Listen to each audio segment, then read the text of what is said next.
Hello students, welcome to the accounts class. Welcome to the day 6 of our accounts class.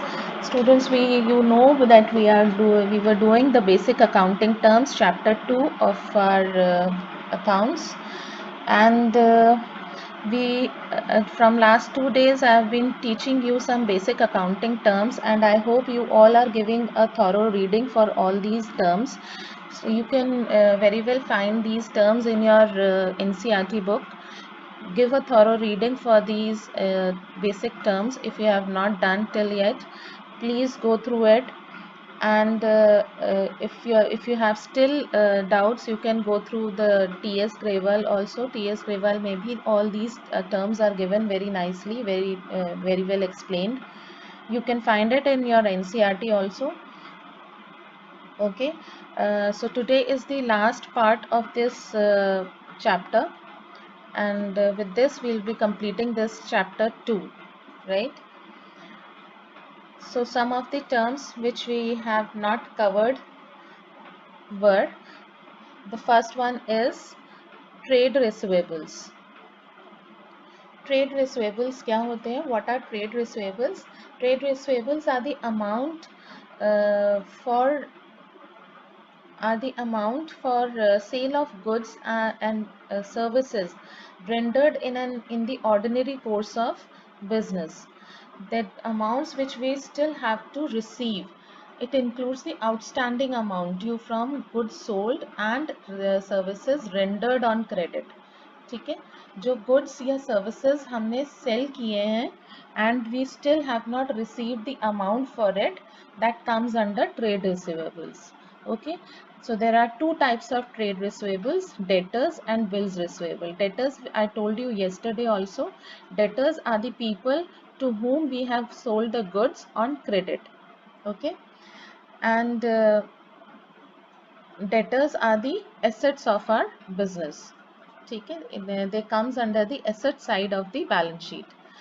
Bills receivable are means the bill of exchange accepted by the debtor. The goods sold on bills. Goods sold on bills are bills receivable. Okay, so the amount of which we will be received on a specified date in the future are bills receivable. Okay, so bills receivable are the current assets of the firm, and the debtors and bills receivable both comes under the current assets of the firm, and they both are shown on the asset side of the balance sheet. Then comes your trade payables, right? Trade payables is the term is the amount payable against goods purchased and services availed on credit in the normal course of business. ठीक है, they are exactly opposite to trade receivables. Trade payables are the amount payable for the purchase of goods or services. ठीक है, we have purchased when we have purchased goods and services on credit, they are trade payables, right? So creditors, I told you yesterday also, what are creditors? Creditors are the people from whom we have purchased goods on credit. Similarly, bills payable.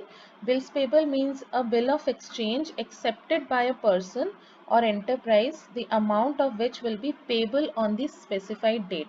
हमने जो bill पर goods खरीदे हैं and we have to pay that amount at a specified date in the future. They are bills payable.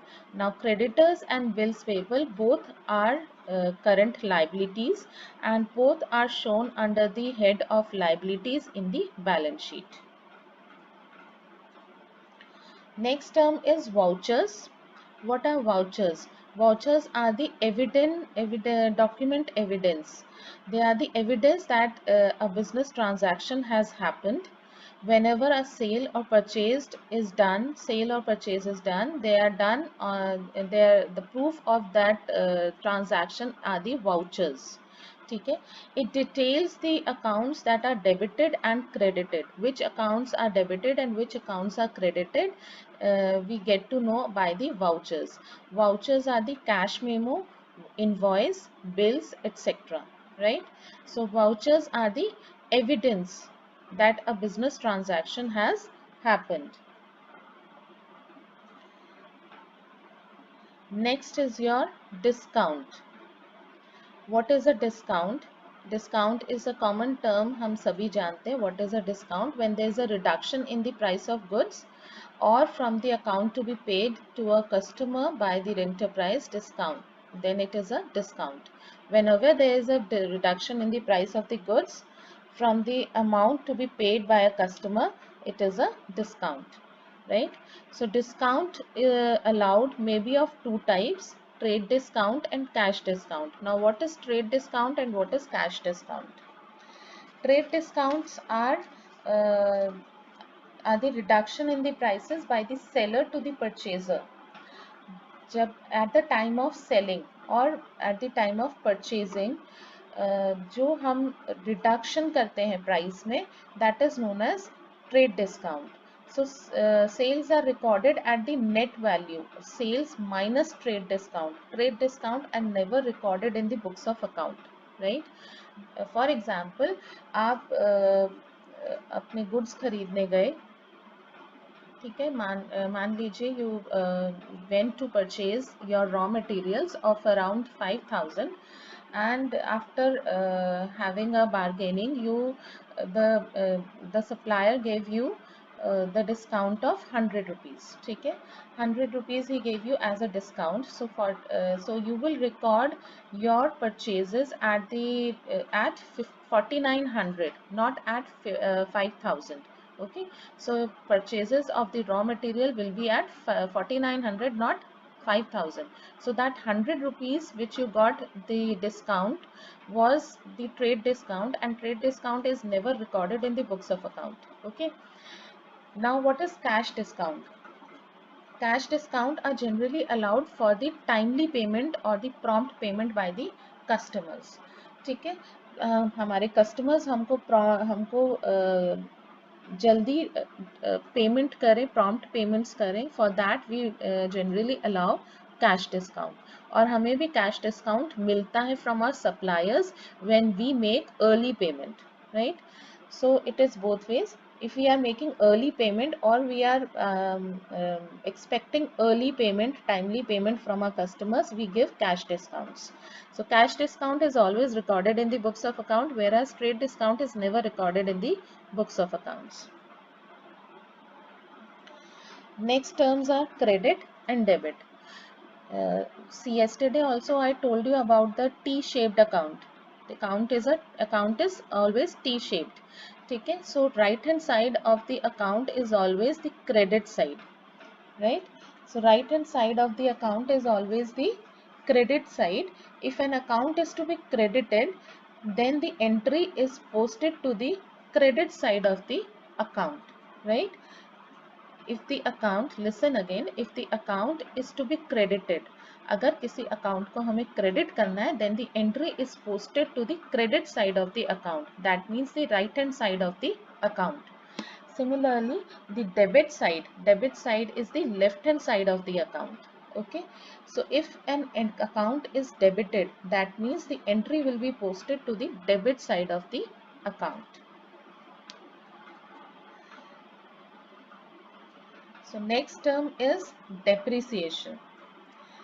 Depreciation is the fall in the value of the asset. It's a very important term, students. Depreciation is the fall in the value of asset. जब भी asset की value में fall आता है, गिरावट आती है, that is called as depreciation.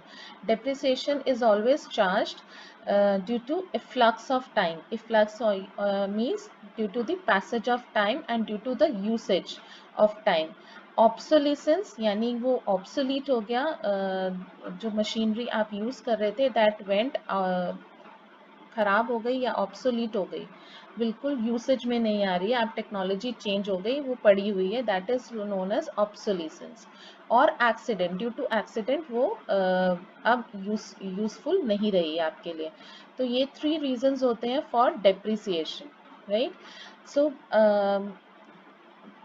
For example, आप मशीनरी खरीदते हो for 5 lakhs for your firm, for your factory, uh, वो 5 lakh की machinery, it is estimated कि वो from today it will be useful for you for the next 10 years. ठीक है, so for 10 years that machinery uh, will be shown in your books of accounts, but every year that 5 lakh will be reduced. That 5 lakh will be reduced at some rate like 10% or 15% or 5% depreciation हम उसमें हर साल लगाएंगे, and the value of the asset will be depreciated. Depreciated means there will be a fall in the value of the asset, because that machinery is continuously we are using it. When we are using an asset, its value becomes depreciated. Value उसकी कम होती जाती है, और वो जो कम हो रही है उसको हम depreciation कहते हैं, we call it depreciation.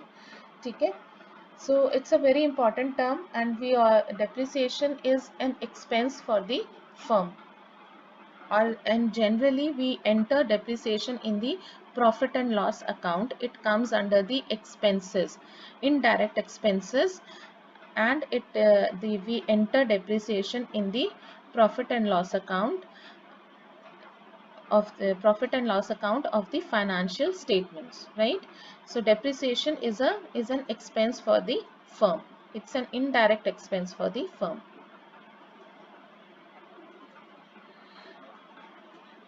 I hope all these terms are clear to you. Please go through these terms.